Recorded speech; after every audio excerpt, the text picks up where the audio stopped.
Hello and welcome. You're watching Coronavirus Facts versus Myths. I'm Rishika Barwa.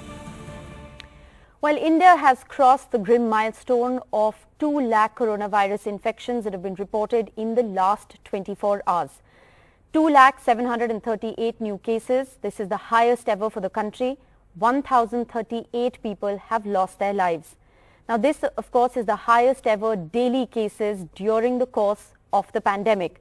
The United States, which is the worst affected nation in the world, took 21 days to go from 1 lakh daily infections to 2 lakh daily infections. India has taken just 11 days. 81% of new cases are being reported from 10 states. 5 states account for 67.16% of India's total active cases.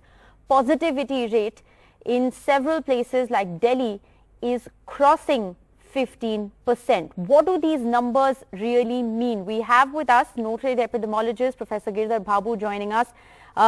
Professor Babu, I want to ask you straight up.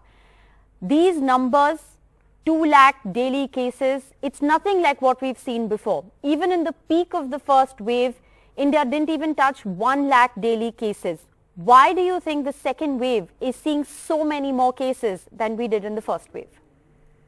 It's a combination of several factors, Rishika. So the first thing probably is a highly infectious variant of the virus. And it's not just one variant, there might be at least a few, both imported and homegrown. We simply don't know the extent of these variants causing these outbreaks in different parts of the country because we have to catch up with the speed of the genomic sequencing. The second aspect is it seems there might be waning antibodies. Even if it is an older variant, there might be a proportion of people, even if it is a small proportion, the reinfection might also be part of this. But there are two aspects of the second wave that we need to consider. One, we are not near the peak of the second wave. The ascent has just begun. And the most populous states of UP and Bihar have just started in terms of the higher RT number, which is 3, which means every person who is infected can spread to 3 other people. That's what the reproductive number says.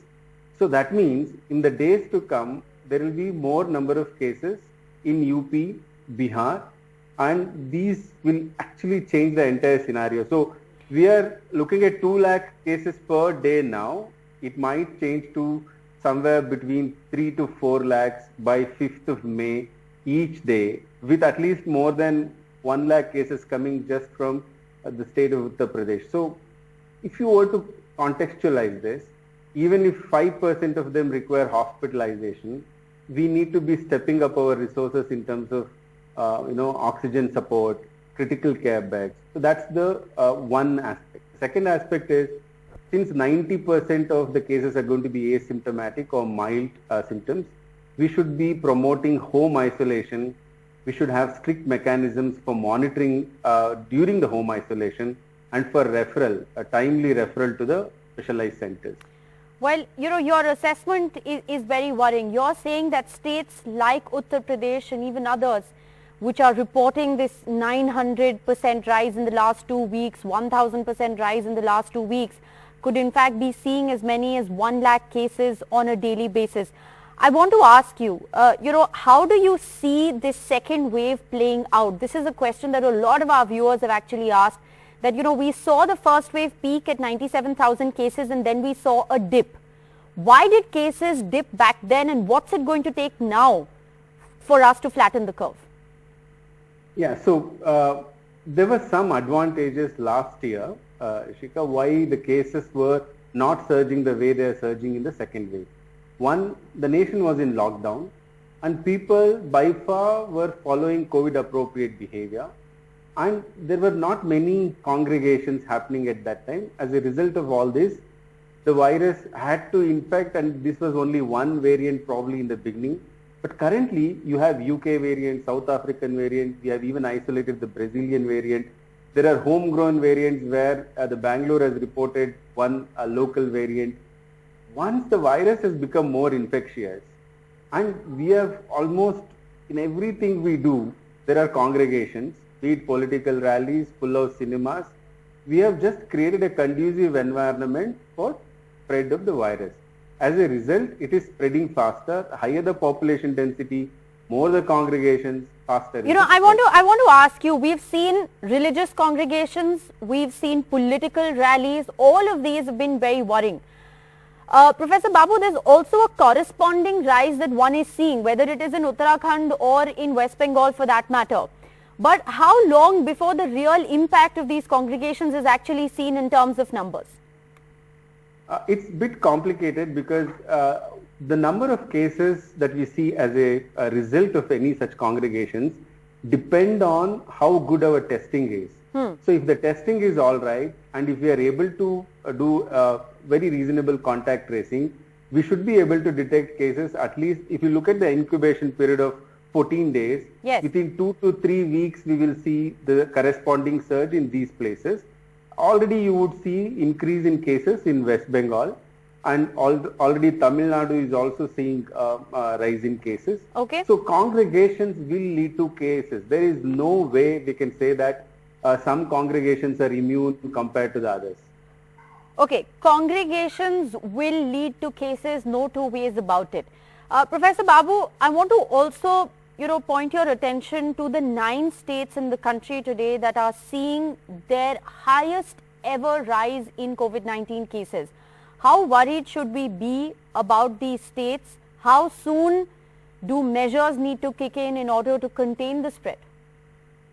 Yes, so the good news with the second wave all over the world is these spikes are relatively faster to reach.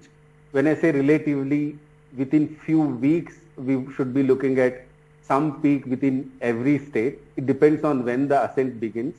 So Maharashtra, especially Mumbai, looks like already there are some early signs of some relief in terms of reducing test positivity. But we have to be careful about, again, as I said, the states which have poor health systems, and if they have higher population density, and if the ascent has just begun, we should be looking at somewhere between 3rd to 4th week of May for those states to reach the peak and come down. Whereas for Maharashtra, by the first week of May, they would have already started the descent from the peak that they have seen. All right, we have also joining us on the broadcast Dr. Yatin Mehta, the chairman of the Medanta Institute of Critical Care. I want to ask you, Dr. Mehta, a lockdown, weekend lockdown, or rather it's being called a weekend curfew has been announced in the national capital.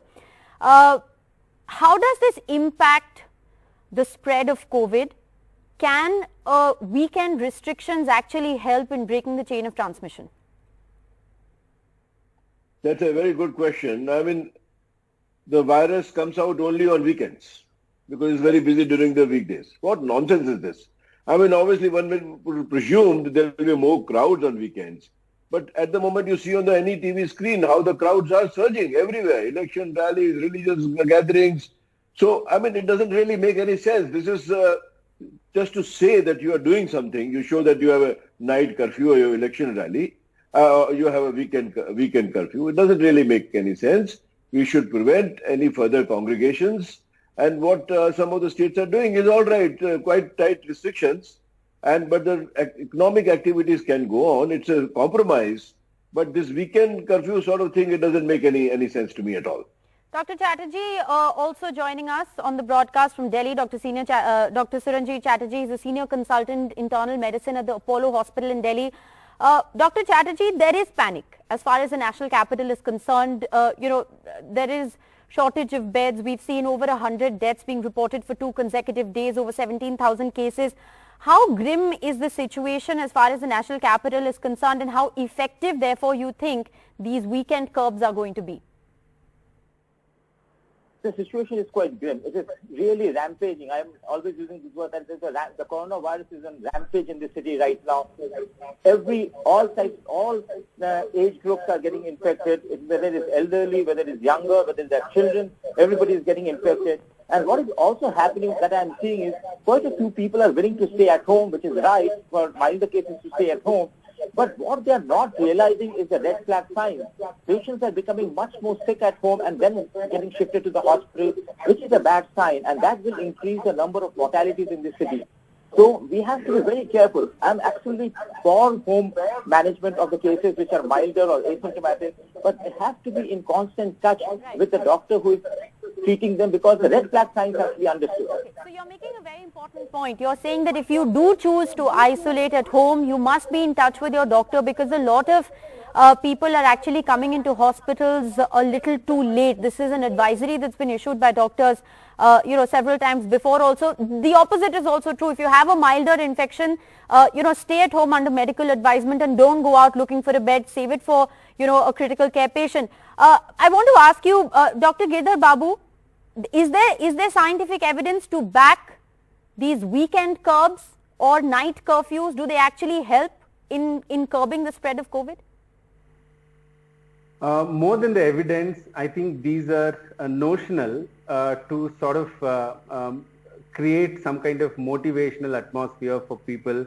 If things don't go well, there might be more restrictions. So it's better that we start COVID appropriate behavior. I do not see clear evidence.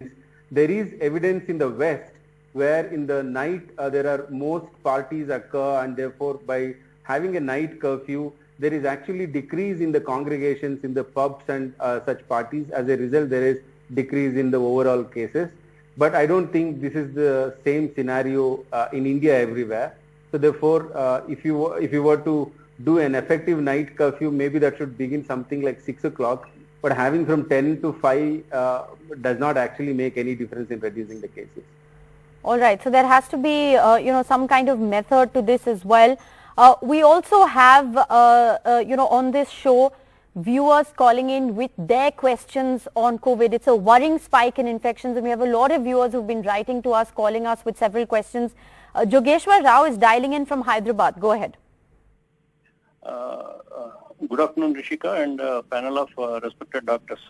My question is about the second dose of Covishield. Why there is a vague guidelines about this particular thing? Initially, it was 4 weeks. Then modified guidelines is 4 to 6 weeks or 4 to 8 weeks, like that. But I took the first dose. I am 61 years old, and I am planning to take the second dose. According to the many experts over the TV, I decided to take in 12 weeks gap. Okay. So am I right? That is my first question. And second question is, what happens if people take much after 12 weeks? Okay. Dr. Yatin Mehta, I think that's a very important question, and a lot of viewers have actually asked that question. What should be the optimum gap between the first dose and second dose of Covishield? Lots of different narratives as far as this is concerned. No, Rishika, I think the instructions are quite clear. Initially, the evidence was in 4 weeks, or that's what the test in India, they had done the studies and came out with.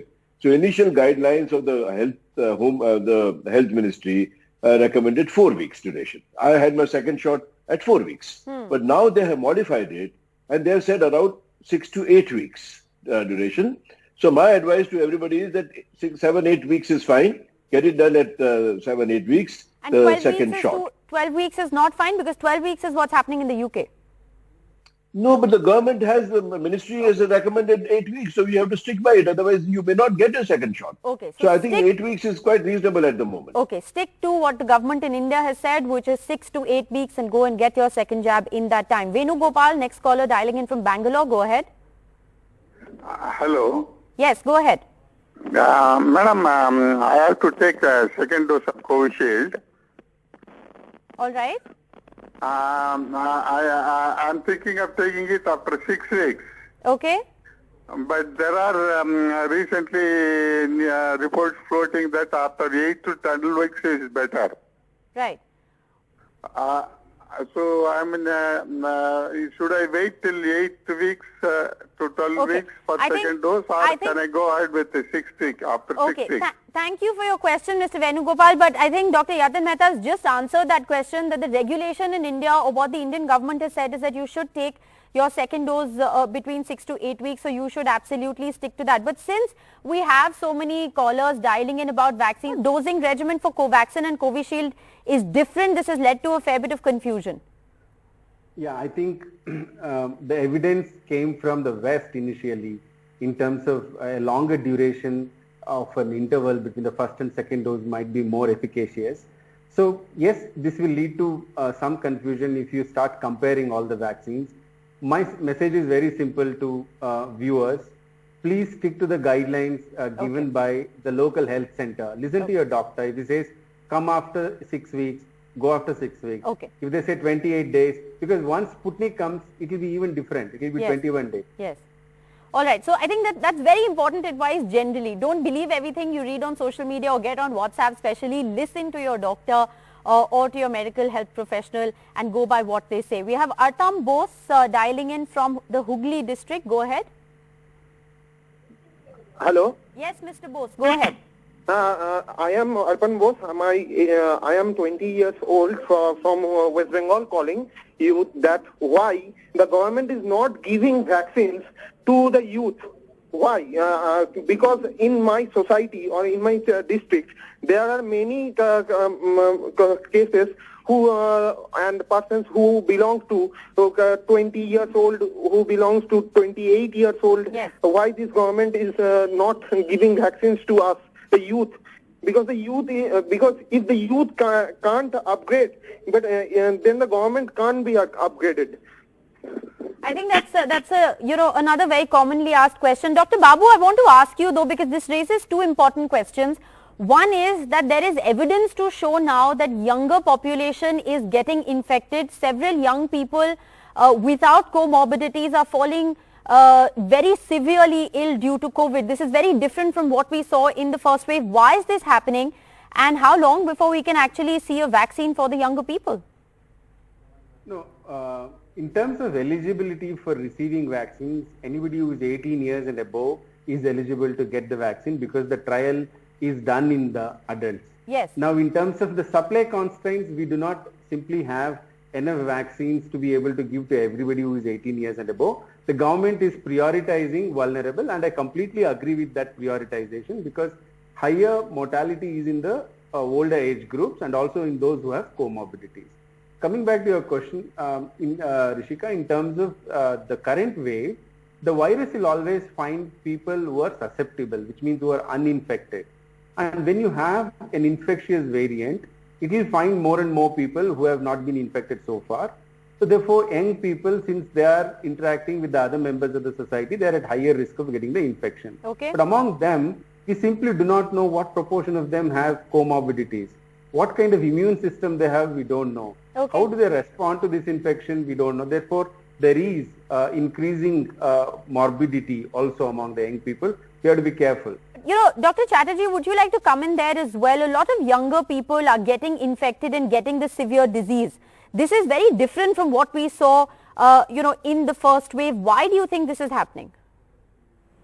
See, these are still early days. What I am seeing is that this time, this wave, which is happening for the last couple of days, definitely the symptoms are more. There is higher grade of fever. They are more symptomatic than before, and there are less number of asymptomatic people that we are seeing this time.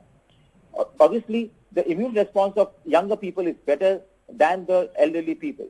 I would still think that the elderly people and the people with comorbid conditions have to be vaccinated first because their immune system is poor and they can succumb to the illness much earlier than the younger people who have a much better immune system and they can fight the disease well.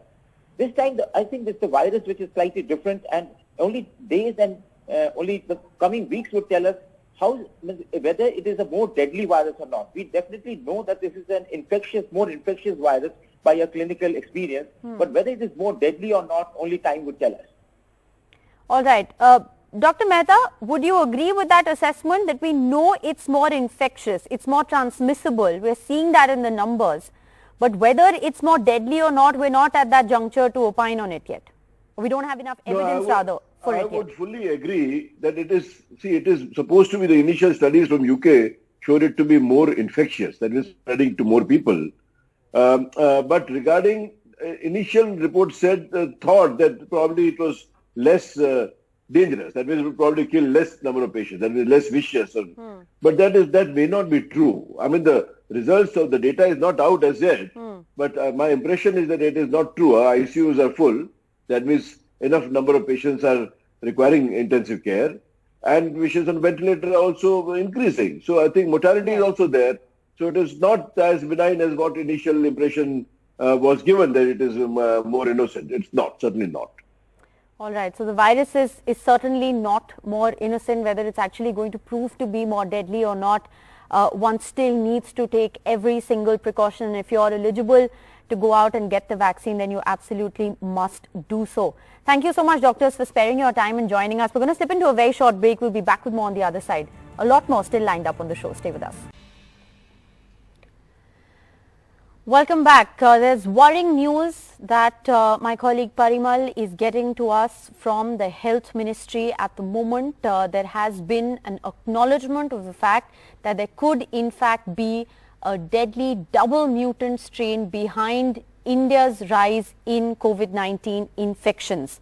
What we're learning from highly placed sources in the Health Ministry is that this double mutant strain is in at least 10 states. Remember, 9 states today have seen their single biggest spike in COVID-19 cases. Maharashtra, Delhi, Bengal, Karnataka, Gujarat, Madhya Pradesh, these are all states that are reporting cases of the double mutant. This double mutant is causing 60% of the cases in Maharashtra. 80% of the UK variant cases are being seen in Punjab. The UK variant is also being found in 18 to 19 districts across the country. The UK variant is, remember, a rapidly transmissible variant. This is something that we know. Thankfully, what we know so far is that the South African variant and the Brazilian variant are limited to a fewer districts. Remember, the Oxford AstraZeneca vaccine is known not to be effective against the South African variant. So this is worrying news that we're tracking from the Health Ministry. We will continue to get you more information on this. So all we have time for on this edition of Coronavirus Facts versus Myths. Thanks for watching. Wear your mask and stay safe.